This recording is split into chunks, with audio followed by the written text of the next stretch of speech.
नमस्ते, स्वागत है हमारे यूट्यूब चैनल पे आप लोगों का। और मैं आप लोगों के बीच एक नाच गीत लेकर आई हूँ, आप लोग देखना। जेवना बनावले सुरुजुआ बेड़ा रही न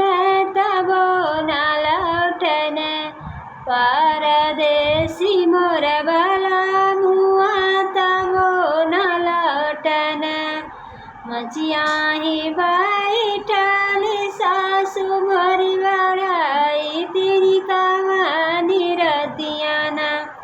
देहलू मुरा कह जनम कहानी रतियाना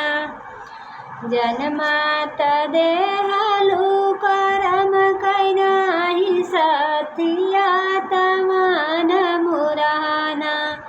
मार लीला राम टकिया तमान मुराना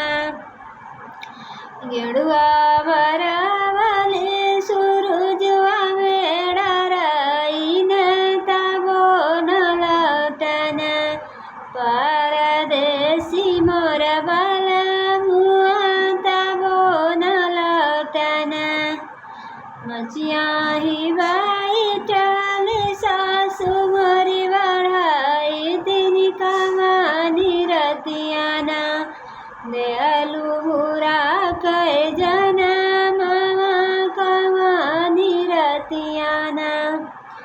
जन्मात देहलू करम कैनाही सतिया तमान मुराना मार लीला राम टकिया तमान मुराना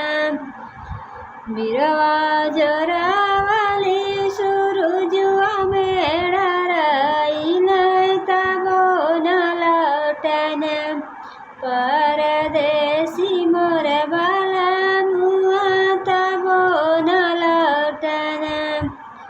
मचिया ही बैठल सासु मोरी बढ़ाई तेरी कहानी रतियाना